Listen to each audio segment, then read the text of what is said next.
Hello friends, तो कैसे हैं आप लोग। तो फ्रेंड्स, आज मैं आपको टीआरई 2 का पीवाईक्यू कराने वाला हूं। तो जितने भी टीआरई 2 में जीके जीएस के सेक्शन से क्वेश्चन पूछे गए थे वो सभी आज मैं यहां पर आपको कंप्लीट कराने वाला हूं डिटेल डिस्कशन के साथ। तो आप लोग इस सेशन को भाई जरूर ज्वाइन करना, क्योंकि यहां पर मैं आपको टीआरई 2 के सारे क्वेश्चन कंप्लीट कराऊंगा डिटेल डिस्कशन के साथ।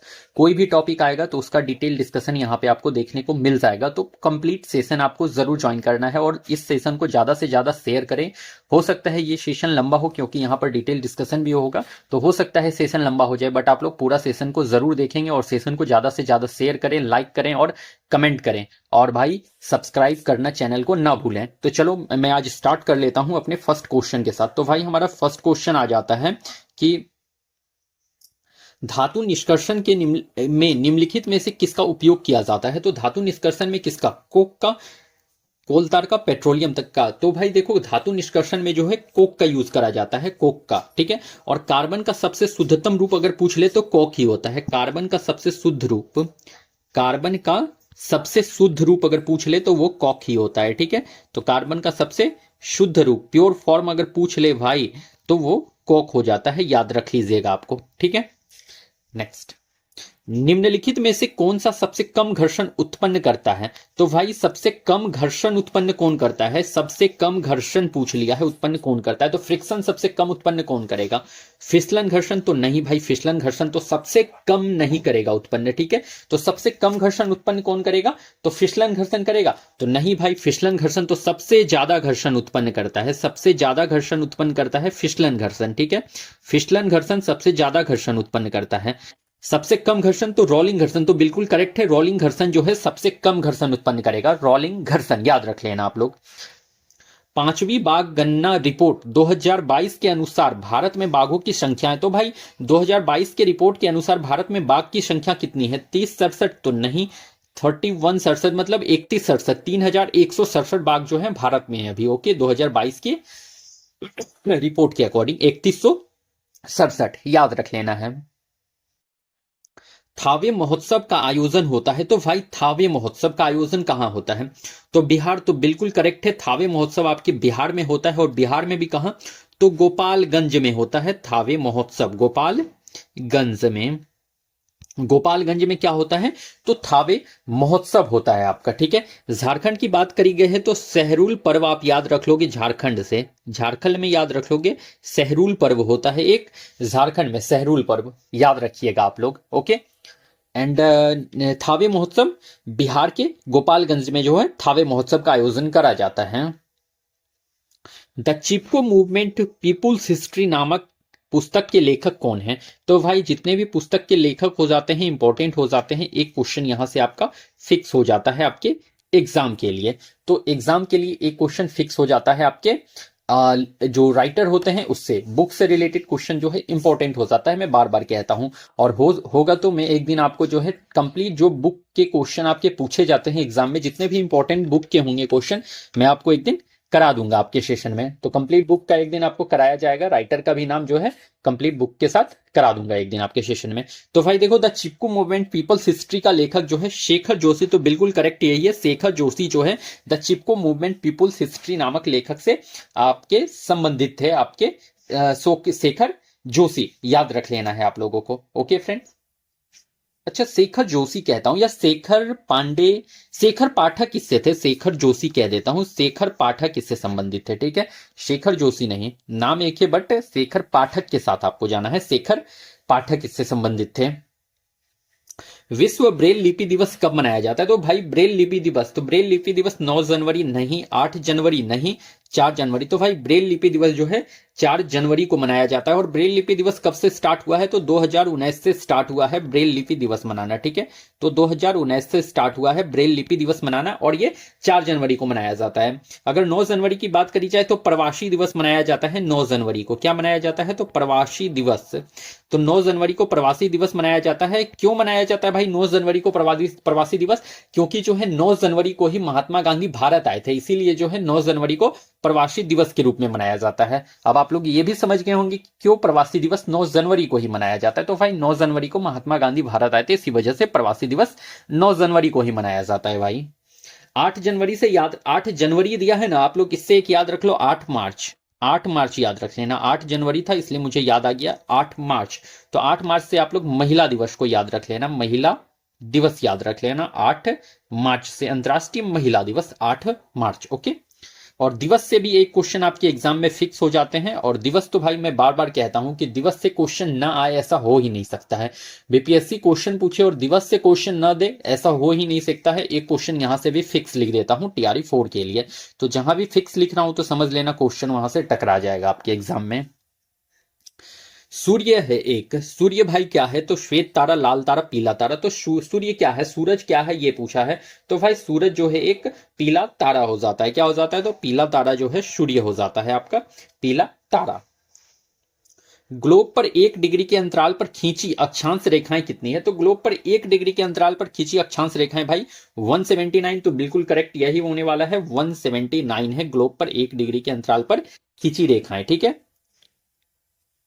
कोसी मैदान की समुद्र तल से औसत ऊंचाई है। तो भाई देखो ये क्वेश्चन जो है ना आपका रिपीट होता है, और ये क्वेश्चन जब रिपीट होता है तो मैं तो कहता हूं टीआरई 4 में चांस है 90% की ये रिपीट हो जाए, तो क्वेश्चन रिपीट हो सकता है। तो कोसी मैदान की समुद्र तल से औसत ऊंचाई 300 मीटर नहीं, 150 मीटर नहीं, 30 मीटर होता है भाई। कितना? तो 30 मीटर। और कोसी नदी को ही विश्वासघाती नदी कहा जाता है। क्या कहा जाता है? तो विश्वासघाती नदी, विश्वास क्या घाती नदी, विश्वासघाती नदी। तो कोसी नदी को ही विश्वासघाती नदी भी कहा जाता है, और इसे ही मार्ग बदलने वाली नदी भी कहते हैं, मार्ग बदलने वाली नदी, मार्ग बदलने वाली नदी, या फिर विश्वासघाती नदी जो है कोसी नदी को ही कहा जाता है। इसको भी ध्यान में जरूर रख लेंगे आप लोग। और कोसी नदी भाई कहां है? तो बिहार में है कोसी नदी। नेक्स्ट, जीवाश्मों के आधार पर मानव का उत्पत्ति केंद्र है। तो मानव का उत्पत्ति केंद्र कहां है? जीवाश्म के आधार पर, फोजिल्स के आधार पर अफ्रीका की रिफ्ट घाटी। तो अफ्रीका की रिफ्ट घाटी, तो भाई यही करेक्ट है, अफ्रीका की रिफ्ट घाटी जो है ये जो है मानव का उत्पत्ति स्थल है, अफ्रीका की रिफ्ट घाटी। दो समुदायों के मध्य सांस्कृतिक संपर्क कहलाता है। तो दो समुदाय के मध्य जो है सांस्कृतिक संपर्क क्या कहलाता है? तो जब दो समुदाय की बात करी गई है तो उसे एनकल्चरेशन, एकल्चरेशन, कल्चरल रेल्म, या फिर उपयुक्त में से एक से अधिक। तो भाई उसे एक कल्चरेशन कहा जाता है। क्या कहा जाता है? तो एक कल्चरेशन कहा जाता है जब दो समुदाय के बीच जो है सांस्कृतिक संपर्क जो है वो एक कल्चरेशन कहलाता है। ध्यान में रख लेने बात है।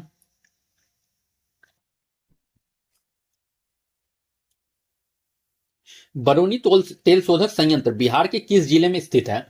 तो भाई बिहार के जितने भी कारखाने टाइप के क्वेश्चन हैं वहां से एक क्वेश्चन फिर मैं कह देता हूं फिक्स है। बिहार से जितने भी कारखाने टाइप के क्वेश्चन आ जाते हैं, जो भी बरौनी तेल शोधक कारखाना हो, या फिर वैगन कारखाना हो, या फिर आपका बंदूक फैक्ट्री हो, आपका तेल शोधक कारखाना हो, जो भी कारखाना आ जाएगा, कोई भी कारखाना हो, इंपॉर्टेंट है आपके एग्जाम के लिए। टीआरई 4 में वहां से भी एक क्वेश्चन मैं फिक्स कह देता हूं अभी ही, तो फिक्स है क्वेश्चन, और होगा तो मैं इसे भी कराऊंगा आपके। और ऐसे तो मैंने कराया है, बट इसका एक स्पेशल क्लास में लेकर के आऊंगा जहां पर सिर्फ आपको कारखाना से रिलेटेड क्वेश्चन कराऊंगा।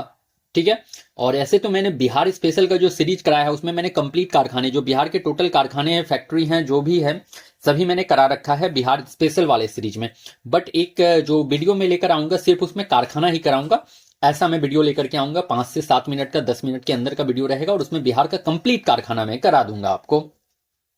तो बिहार तेल शोधक संयंत्र बिहार में कहां है भाई? तो सहरसा तो नहीं, मधुबनी नहीं, बेगूसराय में है बिहार का। बरौनी तेल शोधक संयंत्र कहां है? तो बेगूसराय में, याद रख लीजिएगा। अगर आपसे पूछ ले भाई कि बंदूक फैक्ट्री कहां है, बंदूक फैक्ट्री पूछ सकता है ना, बंदूक फैक्ट्री, तो ऐसे तो मैं कराऊंगा, बट एक दो आप लोग देख लो। तो बंदूक फैक्ट्री आपके मुंगेर में हो जाता है। ठीक है। और मुंगेर का सेक्स रेशियो जो है सबसे कम है। सेक्स रेशियो क्या है भाई? तो सबसे कम है आपके मुंगेर का।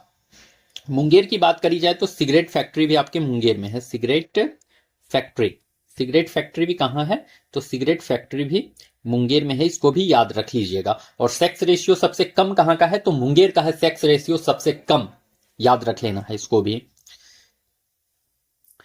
टिहरी बांध परियोजना संबंधित है। तो भाई टिहरी बांध परियोजना संबंधित है नियतिवाद विचारधारा से, ठीक है, संभववादी विचारधारा से, वैज्ञानिक नियतिवाद विचारधारा से। तो देखो टिहरी बांध परियोजना जो संबंधित है वो भाई संभववादी विचारधारा से संबंधित है, संभववादी विचारधारा से। अब टिहरी बांध की बात करी गई है तो टिहरी बांध के बारे में भी कुछ पॉइंट्स आप लोग सुन ही लो। अब भाई जो टिहरी बांध है ये सबसे ऊंचा बांध है भारत का। क्या है? तो सबसे ऊंचा बांध। भारत का सबसे ऊंचा बांध क्या है? तो टिहरी बांध है। ठीक है, तो भारत का सबसे ऊंचा बांध टिहरी बांध है। और ये किस नदी पर बना हुआ है? तो टिहरी बांध जो बना हुआ है वो भागीरथी नदी पर बना हुआ है, भागीरथी नदी पर। तो टिहरी बांध परियोजना किस नदी पर बना हुआ है? तो टिहरी भागीरथी नदी पर बनाया गया है। और ये कहां पर है ये परियोजना? तो भाई ये उत्तराखंड की एक परियोजना है। कहां का? तो उत्तराखंड का परियोजना है टिहरी बांध परियोजना। ओके फ्रेंड्स, अगर बात करी जाए हीराकुंड बांध परियोजना की, एक दो यहां पर डिस्कस कर ही लेता हूं आपसे। हीराकुंड बांध परियोजना की बात करी जाए भाई, तो हीराकुंड बांध परियोजना किस नदी पर बनी हुई है? तो भाई ये महानदी पर बनी हुई है। किस नदी पर? तो हीराकुंड बांध परियोजना किस नदी पर? महानदी पर बनाया गया है। और ये कहां का परियोजना है भाई? तो ये ओडिशा का परियोजना है। कहां का? तो ओडिशा का परियोजना है हीराकुंड बांध महानदी परियोजना। और ये कहां का है? तो दुनिया का सबसे लंबा बांध परियोजना है। दुनिया का सबसे लंबा बांध, दुनिया का सबसे लंबा बांध जो है हीराकुंड बांध है। दुनिया का सबसे लंबा बांध आपसे पूछ लेगा, दुनिया का सबसे लंबा बांध कौन सा है? तो भाई हीराकुंड बांध है। ठीक है, दुनिया का सबसे लंबा बांध कौन सा है? हीराकुंड बांध। और ये कितना किलोमीटर है? तो 25.8 किलोमीटर इसकी लंबाई है। ये भी लंबाई आपको याद रख लेना है। तो 25.8 किलोमीटर जो है इसकी लंबाई है। लंबाई याद रखना है जरूर आप लोगों को। नेक्स्ट, निम्नलिखित में कौन सी उड़ीसा की स्थानांतरशील कृषि है? तो भाई उड़ीसा का जो स्थानांतरशील कृषि जो है वो क्या है? और जो स्थानांतरित कृषि आते हैं आपके शिफ्टिंग फार्मिंग जो आते हैं वो आपके एग्जाम के लिए इंपॉर्टेंट हो जाते हैं। और मैं यहां से एक क्वेश्चन फिक्स कह देता हूं फिर से टीआरई 4 के लिए। स्थानांतरित कृषि शिफ्टिंग फार्मिंग से जो है भाई टीआरई 4 में एक क्वेश्चन फिर से मैं फिक्स कह दे रहा हूं। तो भाई उड़ीसा की और जो है स्थानांतरित कृषि, ये मैं आपको एक सेशन में कराऊंगा। सिर्फ स्थानांतरित कृषि आपके लिए मैं लेकर आऊंगा और सिर्फ स्थानांतरित कृषि ही आपको कराऊंगा। एक सेशन में ऐसा लेकर के आऊंगा जिसमें कि आपके सारे स्थानांतरित कृषि कंप्लीट करा दूंगा। उड़ीसा का अगर स्थानांतरित कृषि पूछ लिया जाए भाई तो उड़ीसा का पोंडू जो है उड़ीसा का है। अगर पेंडा की बात करी जाए तो पेंडा जो है आंध्र प्रदेश का है। कहां का है पेंडा स्थानांतरित कृषि? तो आंध्र प्रदेश का जो है पेंडा हो जाता है, आंध्र प्रदेश का पेंडा। और बेवर अगर बात करी जाए तो बेवर जो है आपके मध्य प्रदेश का है, मध्य प्रदेश का है बेवर। ठीक है, तो मध्य प्रदेश का बेवर, पेंडा है आंध्र प्रदेश का और पोंडू है उड़ीसा का। ठीक है, अगर आपसे पूछ ले कि कुड़ुल कहाँ का है, कुड़ुल कहाँ का स्थानांतरित कृषि है? कुड़ुल, तो भाई ये कुड़ुल जो है झारखंड का स्थानांतरित कृषि है। ठीक है, अगर कुमारी पूछ ले कि कुमारी कहाँ का स्थानांतरित कृषि है, कुमारी अगर पूछ ले तो केरल का स्थानांतरित कृषि है कुमारी। ठीक है, तो केरल कहाँ का स्थानांतरित, कुमारी कहाँ का स्थानांतरित कृषि है? केरल का। और कुड़ुल कहाँ का स्थानांतरित कृषि है? तो झारखंड का स्थानांतरित कृषि है कुड़ुल, याद रख लेना है। नेक्स्ट, बलूचिस्तान में चलवासी का तंबू कहलाता है। तो भाई बलूचिस्तान में चलवासी का तंबू जो है वो किजसी, तो बिल्कुल करेक्ट है, यही किजसी कहलाता है। बिहार के किस जिले में रेशमी वस्त्र का उत्पादन सर्वाधिक होता है? तो भाई यहां से फिर मैं एक क्वेश्चन आपको फिक्स बता देता हूं, यहां से भी एक क्वेश्चन जरूर आपको देखने को मिल जाएगा टीआरई 4 में। तो रेशमी वस्त्र का उत्पादन अगर सबसे अधिक पूछ ले तो भाई सिल्क सिटी जो है आपका भागलपुर जो है सिल्क सिटी के नाम से जाना जाता है। और रेशमी वस्त्र के लिए भागलपुर फेमस है और इसे ही सिल्क सिटी के नाम से भी जाना जाता है, सिल्क सिटी। तो सिल्क सिटी कौन सा? तो भागलपुर को सिल्क सिटी के नाम से जाना जाता है। इस बात को ध्यान में आप लोग जरूर रख लीजिएगा। विदेश में भारतीय राष्ट्रीय ध्वज प्रथम बार किसने फहराया था? तो भाई देखो विदेश में क्या पूछा है, विदेश में भारतीय राष्ट्रीय ध्वज पहली बार किसने फहराया था? तो भाई देखो लाला लाजपत राय नहीं, मैडम भिकाजी कामा। तो बिल्कुल यही है, मैडम भिकाजी कामा ही वो शख्स है जिन्होंने विदेश में जो है पहली बार जो है राष्ट्रीय ध्वज फहराया था। और विदेश में कहां पर भाई? तो स्टुटगार्ड में फहराया था। कहां पर? स्टुटगार्ड में फहराया था पहली बार राष्ट्रीय ध्वज। स्टुटगार्ड कहां पर है? तो जर्मनी में है स्टुटगार्ड आपका, जहां पर विदेशी धरती पर पहली बार राष्ट्रीय ध्वज कहां फहराया गया? तो स्टुटगार्ड जर्मनी में फहराया गया था। और कब फहराया गया था? तो 1907 में फहराया गया था मैडम भिकाजी कामा के द्वारा, याद रख लीजिएगा। तो मैडम भिकाजी कामा के द्वारा जो है स्टुटगार्ड में जर्मनी में जो है प्रथम बार जो है राष्ट्रीय ध्वज फहराया गया था और 1907 में फहराया गया था, याद रख लेना है आपको। ओके फ्रेंड्स, और यहां से भी क्वेश्चन हो सकता है कि आपका पूछ लिया जाए, मैं इसे इंपॉर्टेंट में डाल देता हूं। अबुल कलाम आजाद के द्वारा किस पत्रिका को संपादित किया गया था? फिर से देखो, पत्रिका से रिलेटेड क्वेश्चन आया है, फिक्स है एक क्वेश्चन यहां से। तो भाई मैं बार बार कहता हूं, जितना भी बार कहता हूं, बार बार कहता हूं, हमेशा कहता हूं, एक क्वेश्चन फिक्स है आपके पत्रिका से, बुक से, न्यूज़पेपर से। तो अबुल कलाम आजाद के द्वारा कौन सा पत्रिका लिखा गया है? जमींदार, कॉमरेड, अल हिलाल, उपयुक्त में से एक से अधिक, उपयुक्त में से कोई नहीं। तो भाई अकॉर्डिंग टू ऑप्शन इन्होंने अल हिलाल को लिखा था, अल हिलाल का संपादन किया था। अगर अबुल कलाम आजाद की और पत्रिका की बात करी जाए तो भाई एक अल बिलाग भी इनका याद रख लीजिएगा, अल बिलाग, अल बिलाग, अल हिलाल, अल बिलाग, ठीक है। ये सभी क्या है? तो अबुल कलाम आजाद का पत्रिका है, आपको याद रख लेना है।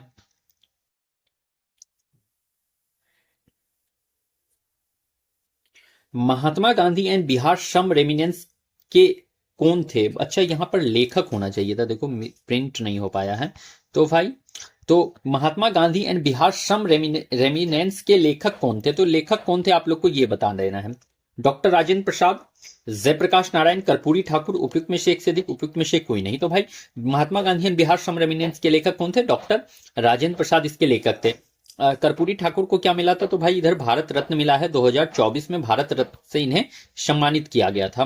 भारत रत्न से सम्मानित किया गया था कब? तो 2024 में सम्मानित किया गया था। और कर्पूरी ठाकुर कहां से बिलोंग करते हैं? तो बिहार से बिलोंग करते हैं, इसलिए इनको याद रख लीजिएगा। अगर जयप्रकाश नारायण की बात करी जाए तो इन्हें लोकनायक के नाम से जाना जाता है, लोकनायक, लोकनायक, ठीक है। और कर्पूरी ठाकुर को किस नाम से जाना जाता है भाई? तो जननायक के नाम से जाना जाता है, जननायक। तो इनका एक जननायक के नाम से कर्पूरी ठाकुर को जाना जाता है और लोकनायक के नाम से जयप्रकाश नारायण को जाना जाता है। Okay friends, and Rajendra Prasad से तो मैंने बहुत बार डिस्कस कर दिया है आपसे कि बुक याद रख लेना है, इंडिया डिवाइडेड याद रख लीजिएगा। डॉक्टर राजेंद्र प्रसाद से प्रथम राष्ट्रपति, खाद्य एवं कृषि मंत्री अंतरिम सरकार में, ये सभी पॉइंट्स आपको डॉक्टर राजेंद्र प्रसाद से याद रख लेने हैं। ऑल इंडिया किसान सभा के पहले अधिवेशन में कौन अध्यक्ष थे? क्या पूछा है? ऑल इंडिया किसान सभा के पहले अधिवेशन में कौन अध्यक्ष थे? नरेंद्र देव, सहजानंद सरस्वती, संपूर्णानंद, उपयुक्त में से एक से अधिक। तो भाई देखो, अगर अध्यक्ष पूछ लिया है तो वो है सहजानंद सरस्वती। देखो ऑल इंडिया किसान सभा का भाई जो है ये कब बना था? तो 1936 में बना, ठीक है। 1936 में बना। कहां पर बना? तो लखनऊ में बना था, लखनऊ में, ठीक है। इसके सचिव कौन थे? ऑल इंडिया किसान सभा के सचिव कौन थे? सचिव याद रख लीजिएगा, एमजी रंगा थे। कौन थे? तो एमजी रंगा याद रख लीजिएगा, ऑल इंडिया किसान सभा के सचिव एमजी रंगा थे। ओके फ्रेंड्स, तो ये सभी आपको पॉइंट्स क्या याद रख लेना है? ऑल इंडिया किसान सभा से याद रख लेना। और सहजानंद सरस्वती इसके सचिव हो जाते हैं। पटना महिला विश्व महाविद्यालय कब स्थापित हुआ? देखो ये क्वेश्चन आपके टीआरई थर्ड में भी पूछा गया था, मैंने कल भी कराया था तो उसमें भी देखा था। एक क्वेश्चन था आपका पटना विश्वविद्यालय पूछा गया था उसमें, जो कि 1863 में स्थापित किया गया था पटना विश्वविद्यालय। और देखो यहाँ टीआरई 2 में क्या पूछ लिया गया है? पटना महिला महाविद्यालय। तो महिला महाविद्यालय पूछ लिया था। तो फिर से मैं कह देता हूं कि यहां से भी आपका क्वेश्चन क्या है? एक फिक्स है आपके टीआरई 4 के लिए। जहां जहां मैं फिक्स लिख रहा हूं, आप लोग टीआरई 4 का एग्जाम देने के बाद भाई चेक कर लेना, वहां से अगर क्वेश्चन नहीं आए तब फिर मुझे कहना। जहां पे मैंने फिक्स लिख दिया तो समझ लो वहां से फिक्स है और आना है भाई, क्योंकि मैं अपने एक्सपीरियंस के अकॉर्डिंग से कह रहा हूं कि कहां से क्वेश्चन पूछ सकता है। तो जहां पे फिक्स लिख रहा हूं वहां से क्वेश्चन जरूर आ जाएगा आपके एग्जाम में। तो आप लोग उस तरह से तैयारी करें कि एक्यूरेट मार्क्स स्कोर कर सकें। तो जहां पर फिक्स लिख रहा हूं कंफर्म है, वहां से क्वेश्चन आएगा और आप लोग चेक भी कर सकते हो टीआरई 4 का एग्जाम देने के बाद।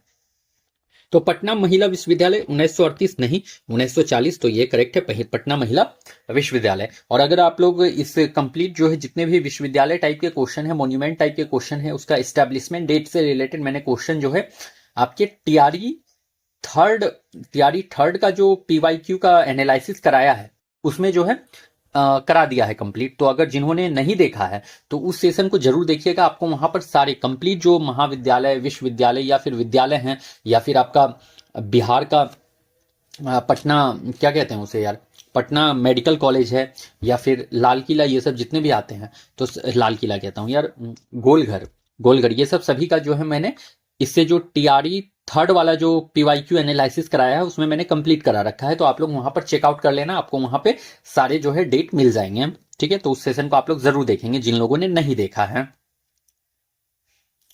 अंतरिम सरकार में डॉक्टर राजेंद्र प्रसाद के पास कौन सा विभाग था? तो फिर से मैं एक क्वेश्चन यहां से फिक्स कह देता हूं, अंतरिम सरकार। तो भाई अंतरिम सरकार में एक फिक्स है क्वेश्चन, फिर से मैं कह रहा हूं। तो अंतरिम सरकार, तो पहली बात यही याद रख लेना है आप लोगों को, अंतरिम सरकार का गठन कब हुआ था? तो 2 सितंबर 1946 को अंतरिम सरकार का गठन हो गया था। अगर राजेंद्र प्रसाद की बात करी गई है भाई, डॉक्टर राजेंद्र प्रसाद की बात करी गई है, तो अंतरिम सरकार में डॉक्टर राजेंद्र प्रसाद कौन थे? वित्त मंत्री नहीं, रक्षा मंत्री नहीं, खाद्य एवं कृषि मंत्री। तो खाद्य एवं कृषि मंत्री डॉक्टर राजेंद्र प्रसाद थे, याद रख लीजिएगा। और डॉक्टर राजेंद्र प्रसाद बिहार से बिलोंग करते थे। वित्त मंत्री की बात करी जाए तो अंतरिम सरकार में जो वित्त मंत्री थे वो थे लियाकत अली। कौन थे? तो लियाकत अली, लियाकत अली। अगर बात करी जाए रक्षा मंत्री की, तो रक्षा मंत्री बलदेव सिंह थे, बलदेव सिंह, बलदेव सिंह। ठीक है, रक्षा मंत्री कौन? तो बलदेव सिंह। और भाई देखो, जितने भी आपके अंतरिम सरकार से रिलेटेड क्वेश्चन है उसके लिए मैं एक सेशन ला दूंगा आपके लिए, सिर्फ उसमें अंतरिम सरकार का जो भी रहेगा अंतरिम सरकार से रिलेटेड क्वेश्चन रहेगा। और अंतरिम सरकार में आपको एक दिन सेशन लेकर के आऊंगा 8 से 10 मिनट का, उसमें अंतरिम सरकार के जितने भी इंपॉर्टेंट क्वेश्चन हो सकते हैं मैं सारे आपके कंप्लीट करा दूंगा। तो एक सेशन आप लोगों का अंतरिम सरकार के लिए भी रहने वाला है, मैं आपको जल्दी प्रोवाइड करूंगा वो सेशन भी आपको, जिसमें अंतरिम सरकार के सारे मिनिस्टर के नाम और फिर जो भी अंतरिम सरकार से रिलेटेड क्वेश्चन हो सकता है तो वो वहां पर मैं कंप्लीट करा दूंगा। अगर बात करी जाए श्रम मंत्री की, लेबर मिनिस्टर की, तो श्रम मंत्री याद रख लीजिएगा आप लोग जगजीवन राम से। क्या? तो जगजीवन राम, जगजीवन राम। तो श्रम मंत्री कौन है भाई? तो जगजीवन राम। और श्रम मंत्री भी बिहार से थे, इसलिए इंपॉर्टेंट हो सकता है कि श्रम मंत्री से आपको क्वेश्चन देखने को मिल जाए आपका। ठीक है, अगर शिक्षा मंत्री, एजुकेशन मिनिस्टर की बात करी जाए तो शिक्षा मंत्री अगर पूछ ले कि श्रम मंत्री में शिक्षा मंत्री कौन थे, तो सी राजगोपालाचारी के साथ चले जाना है आपको, राजगोपालाचारी। ठीक है, लाचारी। तो सी राजगोपालाचारी कौन थे भाई? तो शिक्षा मंत्री थे आपके अंतरिम सरकार में, याद रख लीजिएगा आप लोग। किस वर्ष ऑल इंडिया वुमेन्स कॉन्फ्रेंस की स्थापना की गई? तो भाई ऑल इंडिया वुमेन्स कॉन्फ्रेंस की स्थापना किस वर्ष की गई? तो देखो इसका जो स्थापना है 1923 तो नहीं, 1925 नहीं, 1927 में करा गया था। तो ऑल इंडिया वुमेन्स कॉन्फ्रेंस की स्थापना 1927 में करा गया था। और स्थापना किसने करा है? तो भाई मार्गरेट कजिन्स ने करा था, मार्गरेट कजिन्स ने जो है, मार्गरेट कजिन्स ने जो है इसके स्थापना करी थी। ठीक, तो मार्गरेट कजिन्स के द्वारा जो है ऑल इंडिया वुमेन्स कॉन्फ्रेंस की स्थापना करी गई थी 1927 में, याद रख लियो आप लोग। बंगाल विभाजन 16 अक्टूबर 1905 को किस दिवस के रूप में मनाया गया था? देखो जब मैं टीआरई थर्ड का जो पीवाईक्यू एनालिसिस करा रहा था, या इससे पहले भी मैंने जो आपके सेशन में क्वेश्चन लिया था, तो उसमें मैंने ये सभी पॉइंट्स आपके साथ डिस्कस करा था कि किस दिवस के रूप में मनाया गया था, कब मनाया गया था। और बंगाल विभाजन तो मैंने कंप्लीट डिस्कशन कर रखा है भाई आपके सेशन में। जो टीआरई थर्ड का जो पीवाईक्यू है उससे भी पहले जो मैं सेशन लेकर के आया हूं उसमें भी मैंने डिस्कस कर रखा था। और यहाँ पर देखो क्वेश्चन भी पूछ रखा था इन्होंने कि बंगाल विभाजन जो है 16 अक्टूबर 1905 को किस दिवस के रूप में मनाया जाता था? भाई देखो इसे जो है बॉयकॉट की दिवस नहीं, हड़ताल दिवस नहीं, शोक दिवस के रूप में मनाया जाता है, शोक दिवस। और इसी दिन को मैंने मैत्री दिवस के रूप में भी आपको कहा था कि मैत्री दिवस भी इसी दिन को मनाया जाता था। मैत्री दिवस के रूप में, रक्षा बंधन दिवस के रूप में भी मनाया जाता था, रक्षा बंधन दिवस के रूप में भी मनाया जाता था, रक्षा बंधन दिवस के रूप में। और फिर जन एकता दिवस के रूप में भी मनाया जाता था, जन एकता दिवस के रूप में भी 16 अक्टूबर को मनाया गया था, जन एकता दिवस। तो ये सभी दिवस भी मैंने आपसे डिस्कस कर रखा था। और बंगाल का विभाजन जो है भाई कब हुआ है? तो 16 अक्टूबर 1905 को जो है लागू हो गया है बंगाल का विभाजन, इसको भी याद रख लीजिएगा। और बंगाल का विभाजन कराया किसने था, किसके कार्यकाल में हुआ था? तो लॉर्ड कर्जन ने जो है बंगाल का विभाजन कराया था भाई, लॉर्ड कर्जन ने जो है बंगाल का विभाजन कराया था। यही वायसराय थे जब बंगाल का विभाजन हुआ था आपका। Okay, next. किस आंदोलन के दौरान बिहार विद्यापीठ की स्थापना की गई? तो भाई बिहार विद्यापीठ की स्थापना कब करी गई है ये पूछा है। तो बिहार विद्यापीठ स्वदेशी आंदोलन नहीं, असहयोग आंदोलन। बिहार विद्यापीठ का बात करा गया है तो असहयोग आंदोलन तो बिल्कुल यही करेक्ट होने वाला है। असहयोग आंदोलन के दौरान जो है बिहार विद्यापीठ का स्थापना करा गया था। और कब करा गया था? तो फरवरी 1921 में जो है बिहार विद्यापीठ का स्थापना करा गया था, फरवरी 1921 1921 में। और ये भाई देखो फरवरी 1921 में जो है इसका स्थापना करा गया था आपका बिहार विद्यापीठ का असहयोग आंदोलन के दौरान, याद रख लीजिएगा। अगर मान लो आपसे बीएन, छोड़ो बाद में उसको डिस्कस कर लूंगा, आगे चलो। 1917 में 1917 में चंपारण आने का निमंत्रण महात्मा गांधी को किसने दिया? तो भाई चंपारण आंदोलन। तो फिर से मैं यहां से एक क्वेश्चन तो फिक्स ही कह देता हूं कि टीआरई 4 के लिए क्वेश्चन यहां से भी फिक्स है। तो भाई चंपारण आंदोलन,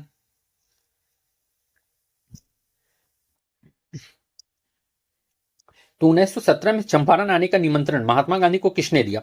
राजकुमार शुक्ल। तो बिल्कुल राजकुमार शुक्ल ही वो शख्स थे जिन्होंने महात्मा गांधी को चंपारण आने के लिए इनवाइट करा था, और महात्मा गांधी इन्हीं के कहने पर चंपारण आए थे। और चंपारण आंदोलन हुआ कब था भाई? तो 1917 में हुआ था आपका चंपारण आंदोलन, इसको भी याद आपको रख लेना है, ठीक है। तो चंपारण आंदोलन कब? तो 1917 में चंपारण आंदोलन। और चंपारण आंदोलन के लिए तो मैंने बहुत बार डिस्कस कर रखा है भाई चंपारण आंदोलन, तो आप लोग सेशन को देखना, आपको वहां पे चंपारण आंदोलन बहुत बार डिस्कस कर रखा है चंपारण आंदोलन को, तो आपको इसमें सोचने की जरूरत नहीं है। चंपारण आंदोलन के लिए मैंने बहुत डिस्कस कर रखा है, और होगा तो मैं एक दिन आपको चंपारण आंदोलन का भी एक सेशन प्रोवाइड कर दूंगा, स्पेशली चंपारण आंदोलन का भी, okay. The wheels of history नामक पुस्तक किसके द्वारा रचित थी? तो इतिहास के पहिए, the wheels of history important है। तो व्हील्स ऑफ हिस्ट्री किसने लिखा था भाई? तो ये देखो लोकमान्य बाल गंगाधर तिलक ने नहीं, राम मनोहर लोहिया, तो हाँ इन्होंने ही लिखा था the wheels of history, Ram Manohar Lohia के द्वारा लिखा गया एक बुक था। बाल गंगाधर तिलक ने स्टेटमेंट दिया था कि स्वराज मेरा जन्मसिद्ध अधिकार है और मैं इसे लेकर रहूंगा। स्वराज मेरा जन्मसिद्ध अधिकार है, जन्मसिद्ध अधिकार है और मैं इसे लेकर रहूंगा। ये बात किसने कहा था? तो भाई ये बाल गंगाधर तिलक ने कहा था कि स्वराज मेरा जन्मसिद्ध अधिकार है और मैं इसे लेकर रहूंगा। ये बाल गंगाधर तिलक के द्वारा स्टेटमेंट दिया गया हुआ था, ठीक है। और बाल गंगाधर तिलक की अर्थी को एकमात्र जो मुस्लिम जो है कांधा दिए थे वो कौन थे? तो मुस्लिम जो कांधा दिए थे बाल गंगाधर तिलक की अर्थी को वो थे शौकत अली, शौकत अली। ये सभी पॉइंट आप लोग जरूर अपने कॉपी में राइट डाउन कर लेंगे, इंपॉर्टेंट हो सकता है आपके एग्जाम के लिए। तो भाई देखो मुस्लिम, एकमात्र मुस्लिम जिन्होंने बाल गंगाधर तिलक की अर्थी को कांधा दिया था वो कौन थे? तो शौकत अली ही वो शख्स थे। अगर बाल गंगाधर तिलक की बात करी जाए तो इन्होंने होम रूल आंदोलन को भी स्टार्ट करा था, होम रूल आंदोलन। होम रूल आंदोलन का भी इन्होंने होम रूल आंदोलन भी इन्होंने स्टार्ट करा था भारत में, कब? तो 1916 में, 1916 में। और कहां से? तो पुणे से स्टार्ट करा था, पुणे महाराष्ट्र, पुणे से स्टार्ट करा था इन्होंने होम रूल आंदोलन। भाई जिसे स्वशासन कहा जाता था, स्वशासन। तो होम रूल आंदोलन 1916 में बाल गंगाधर तिलक ने स्टार्ट करा था, 1916 में, याद रख लीजिएगा आप लोग, ठीक है। और होम रूल आंदोलन से वैसे आपकी एनी बेसेंट भी जुड़ी हुई थी, ये भी आप लोगों को ध्यान रख लेना है, जो कि आपके मद्रास से शुरू की थी, मद्रास के अडियार से शुरू की थी एनी बेसेंट ने होम रूल आंदोलन को, ठीक है। इतना पॉइंट्स को आप लोगों को ध्यान में रख लेना है। निम्नलिखित में से भारत की स्वतंत्रता के प्रति मुस्लिम लीग के दृष्टिकोण के बारे में कौन सा सही है? तो भाई देखो कौन सा सही है ये पूछा है। इसने क्रिप्स मिशन 1942 का प्रस्ताव इस आधार पर अस्वीकार किया कि उनकी पाकिस्तान की मांग को स्वीकार नहीं किया गया था। तो देखो क्या पूछा है, इसने क्रिप्स मिशन 1942 का प्रस्ताव इस आधार पर अस्वीकार किया कि उनकी पाकिस्तान की मांग को स्वीकार नहीं किया गया था। तो भाई ये तो करेक्ट होने वाला है, ये करेक्ट है, ठीक है।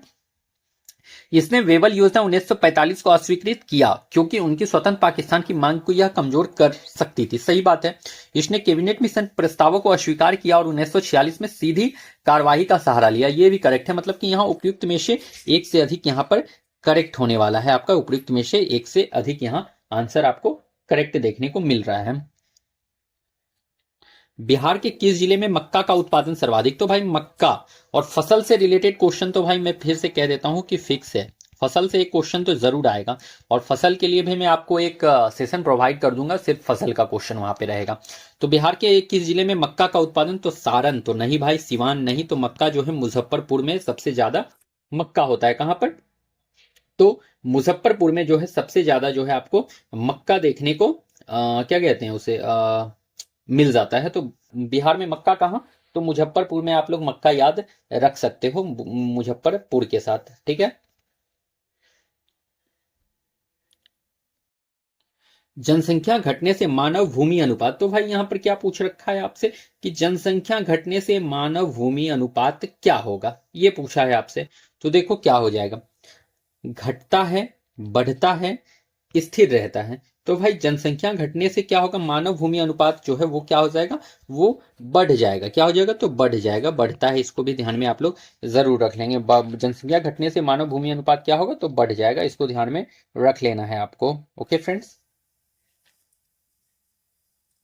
नेक्स्ट, भारतवर्ष में संघवाद के संदर्भ में निम्नलिखित में कौन सा कथन सत्य है। तो भाई संघवाद के संदर्भ में क्या पूछा है, कौन सा कथन सत्य है यहां पर। तो आपसे क्या है, एक अर्ध संघ राज्य देश के अंतर्गत भारतीय संघवाद का परिणाम है। तो बिल्कुल यही करेक्ट होने वाला है, आपका option number A he correct होने वाला है। ओके, याद रख लीजिएगा। भारत में दबाव समूह निम्नलिखित में किससे पीड़ित है। तो देखो भारत में दबाव समूह किससे पीड़ित है भाई, तो संस्कृतिवाद से, विचारधारा की प्रतिबद्धता की कमी से, देश की राजनीति में स्वायत्त भूमिका की कमी से, उपयुक्त में से एक से अधिक। तो यहाँ एक से अधिक आपको आंसर देखने को मिल रहा है, तो एक से अधिक के साथ आप चले जाइए। चुप रहने की स्वतंत्रता भारत में किस प्रकार का अधिकार है। तो चुप रहने की स्वतंत्रता किस प्रकार का अधिकार है भाई, किस प्रकार का राइट है चुप रहने की स्वतंत्रता। तो ये कानूनी अधिकार है, तो नहीं भाई, कानूनी अधिकार कैसे हो जाएगा, सामाजिक अधिकार है, नहीं, मूल अधिकार है। चुप रहने की स्वतंत्रता क्या है भाई, मूल अधिकार है। आपके 21A में इस बात को, आर्टिकल 21 में इस बात को कहा गया है कि आपका जो है खाना पीना, चुप रहना, शादी विवाह, लव मैरिज, जितना भी कुछ करते हो वो आपके आर्टिकल 21 में कहा गया है, वो आप लोगों के पर्सनल स्वतंत्रता से रिलेटेड है। इसीलिए जो है चुप रहने का स्वतंत्रता भी जो है आपका एक मूल अधिकार का स्वतंत्रता के अंदर आ जाता है। दूरदर्शन का ध्येय वाक्य है। तो भाई दूरदर्शन का ध्येय वाक्य क्या है, बहुजन हिताय बहुजन सुखाय। ये इंपॉर्टेंट हो सकता है, ऐसा क्वेश्चन में भी कि देखने को मिल जाए आपके TRE 4 में, चांस कम रहेगा बट मिल सकता है। सत्यमेव जयते, उपयुक्त में से कोई नहीं, सत्यम शिवम सुंदरम, उपयुक्त में से एक से अधिक। तो भाई इसका जो ध्येय वाक्य है वो है सत्यम शिवम सुंदरम। क्या है, सत्यम, ये नहीं है यार, सत्यम शिवम सुंदरम इसका ध्येय वाक्य है आपके क्या कहते हैं, दूरदर्शन का।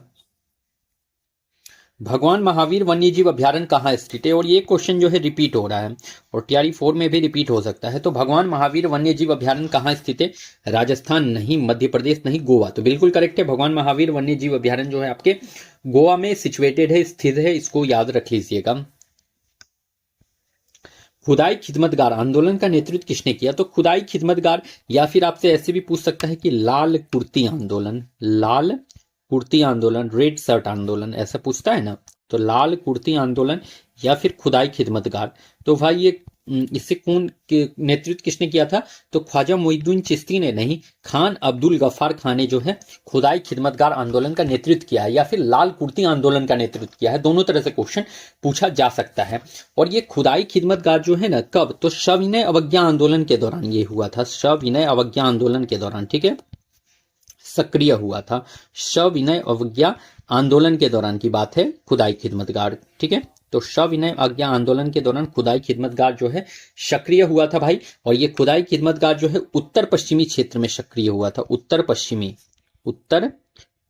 क्षेत्र में सक्रिय हुआ था। उत्तर पश्चिमी क्षेत्र में क्या हुआ था, तो सक्रिय हुआ था आपका खुदाई खिदमतगार। और इसके जो नेतृत्व करता थे वो थे खान अब्दुल गफ्फार खान, और खान अब्दुल गफ्फार खान को ही बादशाह खान के नाम से भी जाना जाता था, बादशाह खान के नाम से जाना जाता था खान अब्दुल गफ्फार खान को, याद रख लीजिएगा आप लोग।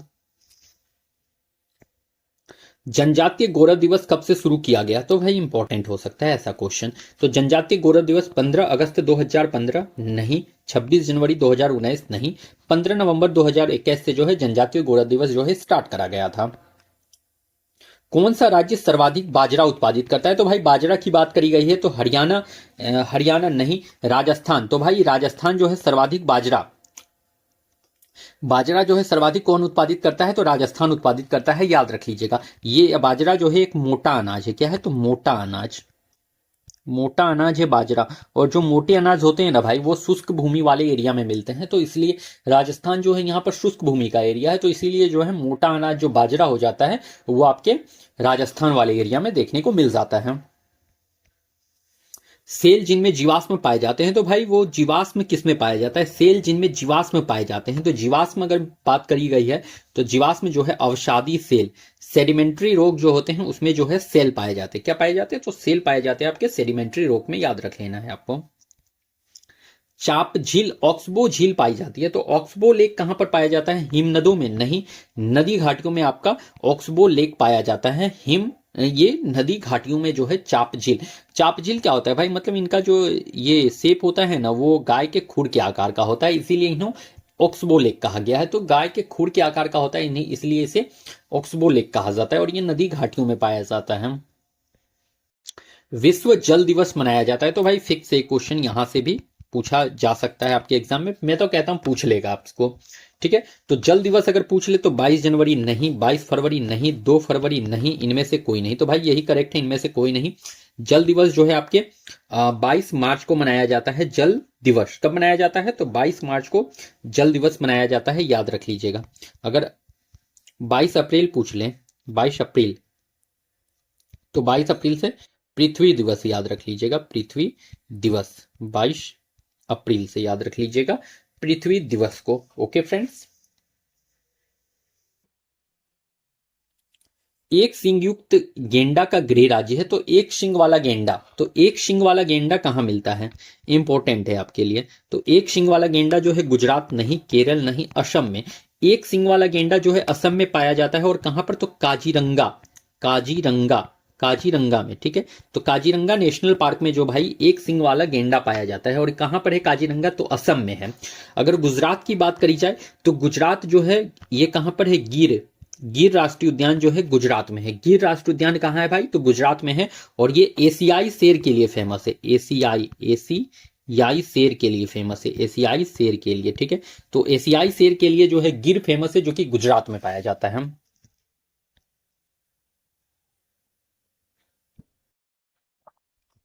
बॉक्साइट का सर्वाधिक उत्पादक है, तो भाई बॉक्साइट जो है आपका अफ्रीका नहीं, ब्राजील नहीं, भारत नहीं, उपयुक्त में से एक से अधिक, तो भाई इसमें तो नहीं है। एक ऑप्शन यहां पे ले लो, कोई नहीं, मतलब इनमें से कोई नहीं, तो भाई कोई नहीं है। तो यही उपयुक्त में से कोई नहीं इसका करेक्ट आंसर होगा। तो बॉक्साइट का सर्वाधिक उत्पादक कौन सा है? तो बॉक्साइट सबसे ज्यादा जो है ऑस्ट्रेलिया में देखने को मिलता है, ऑस्ट्रेलिया में। तो बॉक्साइट सबसे ज्यादा कहां? ऑस्ट्रेलिया में। अगर भारत की बात करी जाए कि भारत में बॉक्साइट कहां, तो भारत में उड़ीसा, याद रख लीजिएगा। भारत में कहां पर? तो उड़ीसा में जो है बॉक्साइट सबसे ज्यादा होता है, इसको याद रख लेना है।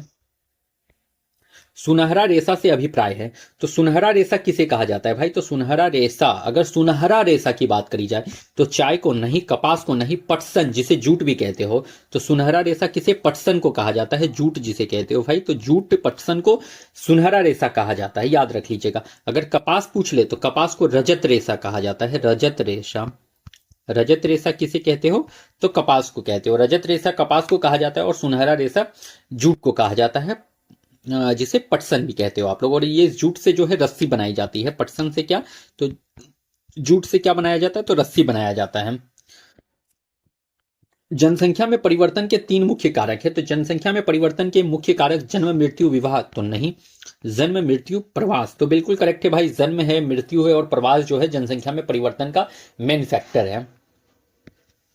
मानव गतिविधियों के कारण पर्यावरण में प्रतिकूल परिवर्तन कहलाता है। पारिस्थितिक अशांति नहीं, तबाही नहीं, पारिस्थितिक क्षरण, तो भाई पारिस्थितिक क्षरण जो है मानव गतिविधि के कारण जो है आपके इन्वायरमेंट में देखने को मिलता है।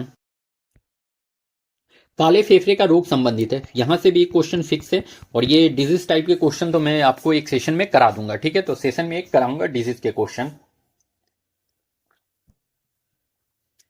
तो काले फेफड़े का रोग संबंधित है किसानों से, कोयला खनिकों से, तो भाई कोयला खनिकों से जो है काले फेफड़े का रोग संबंधित है। काले फेफड़े का रोग जो है कोयला खनिकों से संबंधित है, याद रख लीजिएगा आप लोग। तेल स्लिक, ऑयल स्लिक क्या है? उबलता हुआ तेल नहीं, ठंडा तेल नहीं, समुद्र की सतह पर तेल की पतली फिल्म। तो ऑयल स्लिक क्या है भाई? तो समुद्र की सतह के पर तेल की एक पतला लेयर है, उसे ही ऑयल स्लिक कहा जाता है। WWF, world wild life fund का पशु चिन्ह क्या है? वर्ल्ड वाइल्ड लाइफ फंड का पशु चिन्ह क्या है, ये पूछा है। अगर इसकी हेडक्वार्टर की बात करी जाए WWF का, तो भाई वो ग्लैंड स्विट्जरलैंड में है। कहाँ? तो ग्लैंड स्विट्जरलैंड। कहाँ? तो ग्लैंड स्विट्जरलैंड में जो है इसका हेडक्वार्टर है, लैंड। तो ग्लैंड स्विट्जरलैंड में इसका हेडक्वार्टर है। एंड जो वर्ल्ड वाइल्ड लाइफ फंड का पशु चिन्ह है वो है विशालकाय पांडा। क्या है? तो विशालकाय पांडा, आपको याद रख लेना है। शुद्ध पानी की तुलना में अशुद्ध पानी का क्वथनांक। तो भाई शुद्ध पानी की तुलना में जो अशुद्ध पानी का बॉइलिंग पॉइंट क्या होता है? समान रहता है, नहीं बढ़ जाता है। तो बिल्कुल करेक्ट है, जो बढ़ जाता है। शुद्ध पानी की तुलना में अशुद्ध पानी का बॉइलिंग पॉइंट क्या होगा? तो बढ़ जाएगा, याद रख लीजिएगा। ओजोन छिद्र अधिक स्पष्ट होता है। तो ओजोन छिद्र भूमध्य रेखा पर, कर्क रेखा पर, मकर रेखा पर। तो भाई तो भूमध्य रेखा पर नहीं, कर्क रेखा पर नहीं, मकर रेखा पर नहीं, उपयुक्त में से एक से अधिक नहीं, उपयुक्त में से कोई नहीं होगा। ठीक है, तो कहां पर सबसे स्पष्ट होता है? तो अंटार्कटिका में सबसे स्पष्ट देखने को मिलता है। अंटार्कटिका में सबसे स्पष्ट देखने को मिलता है ओजोन छिद्र। और मैंने एक बात आपको ये भी कहा था कि ओजोन से रिलेटेड क्वेश्चन इंपॉर्टेंट होता है। और यहां से जो है भाई फिर से मैं कहता हूं कि एक क्वेश्चन फिक्स है आपके ओजोन छिद्र से। और अगर ओजोन से रिलेटेड आप लोगों ने क्वेश्चन नहीं देखा है तो मैंने पीछे सेशन में जो है ओजोन से रिलेटेड सारा कंप्लीट डिटेल डिस्कशन ओजोन से रिलेटेड करा रखा है अपने सेशन में। तो आप लोग उसको भी जरूर चेकआउट करना। शायद ये TRE 3rd का जो एग्जाम वाला हुआ था उसमें भी कराया है, और उससे पहले भी जो सेशन कराए हैं भाई, याद नहीं है एग्जैक्ट किस सेशन में कराया, बट उससे भी पहले जो सेशन कराया है वहां पर भी ओजोन से रिलेटेड पूरा डिटेल डिस्कशन करा रखा है मैंने। तो आप लोग चेकआउट करोगे, अगर मेरे सेशन को अच्छे ढंग से देख लेते हो ना, तो मार्क्स स्कोर करने में तो दिक्कत होने ही वाली नहीं है। तो अगर अच्छे से सेशन देखोगे भाई, तो मैं तो कहता हूं कि बहुत सारा क्वेश्चन है जो डायरेक्ट मेरे क्लास से ही आपको आपके एग्जाम में टकराता हुआ दिख जाएगा। आप TRE 4 इसका प्रूफ भी बनेगा, और जो BPSC का जो एग्जाम हुआ था BPSC 70 का, वो भी इसका प्रूफ है कि मेरे क्लास से जो है 40 से 50 क्वेश्चन जो है अप्रोक्स टकराए थे। मतलब कितना 30 सेशन के अंदर में जो है 40 से 50 क्वेश्चन मेरा टकराया था, और मैंने तो 35 से 40 का प्रूफ आपको दिखा दिया था, और 10-15 का तो प्रूफ मैं नहीं ला पाया था। मतलब कि अप्रोक्स 50 क्वेश्चन जो है मेरे बस 30 क्लास के अंदर से टकराए थे। तो 50 क्वेश्चन 30 क्लास के अंदर से टकराए थे, ये BPSC 70 का जो एग्जाम हुआ था। तो भाई बस 30 क्लास में जो 50 क्वेश्चन टकरा गए थे, और 35 से 40 का मैंने आपको प्रूफ भी दिखाया था, आपके इसी क्लास में प्रूफ भी दिखाया था 35 से 40 का। तो TRE 4 में देख लेना कितना टकराता है मेरे सेशन से, डायरेक्ट टकराएगा अगर अच्छे से मेरा सेशन कर लेते हो आप लोग तो। इसीलिए मैं बार बार कहता हूं पूरा कंप्लीट सेशन देखो। तो पीछे चेकआउट करना, ओजोन छिद्र आपको मिल जाएगा। प्रिज्म से गुजरने पर सबसे अधिक अपरिवर्तित होने वाला रंगीन प्रकाश है। तो भाई ये फिर से मैं यहां से तो एक क्वेश्चन फिर से फिक्स कह देता हूं कि यहां से भी एक क्वेश्चन आपको जरूर देखने को मिल जाएगा। तो प्रिज्म से क्या है? हाँ, तो प्रिज्म से गुजरने पर सबसे अधिक अपरिवर्तित होने वाला रंगीन प्रकाश। तो अपरिवर्तित अगर पूछ ले तो पीला नहीं भाई, नीला नहीं, बैंगनी सबसे ज्यादा जो है अपरिवर्तित होता है, अपरिवर्तित होता है। अगर इसकी डेविएशन की बात करी जाए भाई, तो डेविएशन सबसे क्या होता है? ज्यादा होता है, और इसका वेवलेंथ जो है सबसे कम होता है। डेविएशन क्या होगा? डेविएशन जो है सबसे ज्यादा, और वेवलेंथ की बात करी जाए तो वेवलेंथ इसका सबसे कम होता है, वेवलेंथ सबसे कम। और अगर लाल की बात करी जाए, क्योंकि मोस्टली क्वेश्चन जो है बैगनी और लाल से ही देखने को मिल रहा है, इसलिए मैं बैगनी और लाल को यहां ज्यादा फोकस दे रहा हूं। अगर लाल की बात करी जाए तो लाल का जो है भाई, लाल का जो वेवलेंथ होता है, वेवलेंथ ये इसका उल्टा होता है, मतलब कि ज्यादा हो जाता है। लाल का वेवलेंथ ज्यादा, और जो डेविएशन होता है, डेविएशन वो कम होता है। ठीक है, तो डेविएशन क्या होता है? तो कम होता है। तो एग्जैक्टली जो है ये जो है आपके बैगनी का उल्टा जो है लाल है आपका। ठीक है, तो लाल का वेवलेंथ ज्यादा होता है, डेविएशन कम होता है। इसको मैं एक भाई VV से आप लोग याद रख लो, VV से सारे कलर का, VIPZYOR,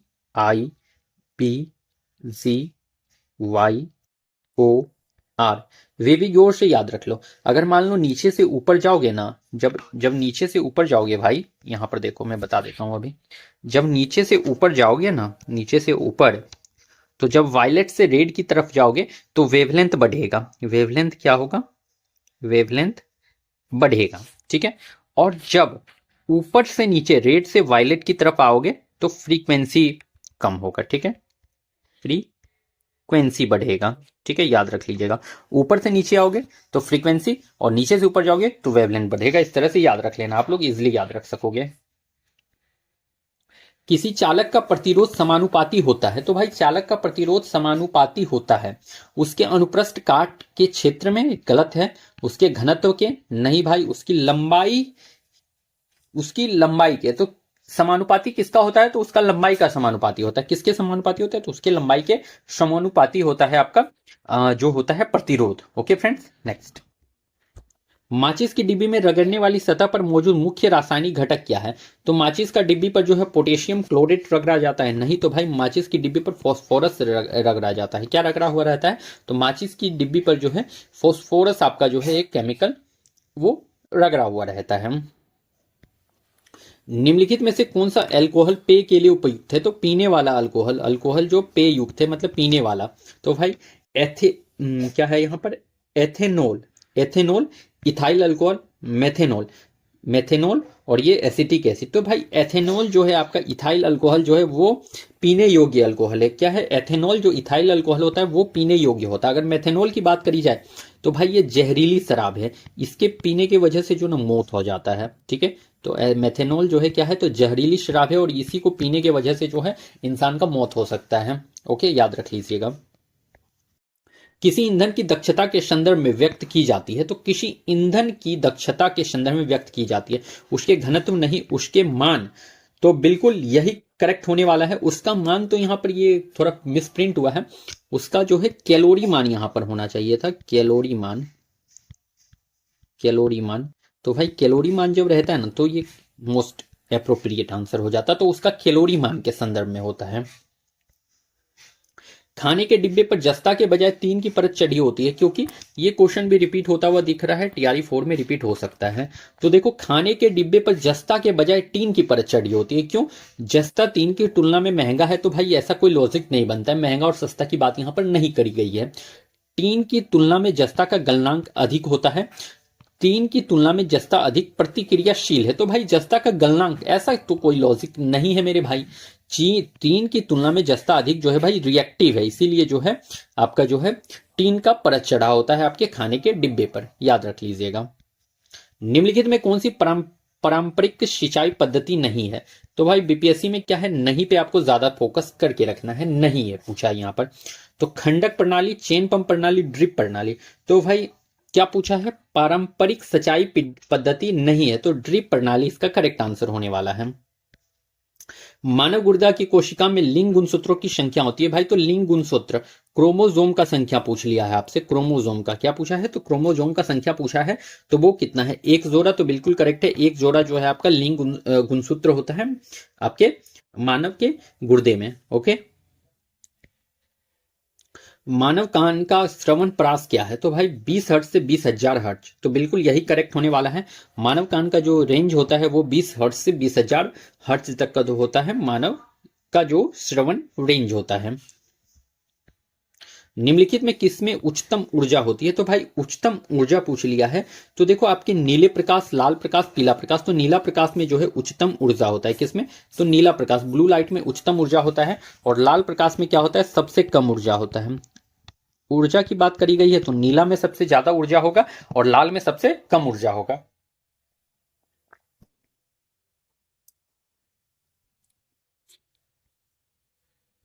पेंसिल लेड बनाने के लिए किस पदार्थ का उपयोग किया जाता है, तो भाई पेंसिल का लेड जो बना होता है, पेंसिल लेड, वो किसका बना होता है, तो सल्फर का नहीं, सिलिकॉन का नहीं, ग्रेफाइट का बना होता है पेंसिल लेड, याद रख लेना है आपको। प्रकाश की एक किरण दर्पण पर 30 डिग्री के कोण पर आपतित होती है, तो प्रकाश की एक किरण दर्पण पर कितने डिग्री, 30 डिग्री के कोण पर आपतित होती है। अविलंब और परावर्तित किरण के बीच का कोण होता है, तो भाई ये 30 डिग्री, 60 डिग्री, 45 डिग्री, उपयुक्त में से एक से अधिक। तो भाई ये कितना हो जाएगा, प्रकाश की एक किरण दर्पण पर 30 डिग्री के कोण पर आपतित होती है, अविलंब और परावर्तित किरण के बीच का कोण, तो भाई ये 60 डिग्री हो जाएगा। कितना हो जाएगा, 60 डिग्री हो जाएगा। आहार नली की दीवारों के संकुचन और विस्तार की गति कहलाती है, तो भाई संकुचन और विस्तार की गति क्या कहलाती है आहार नाल का, स्थानांतरण नहीं, वाष्पोत्सर्जन नहीं, क्रमाकुचन। तो भाई क्रमाकुचन जो है इसे कहा जाता है।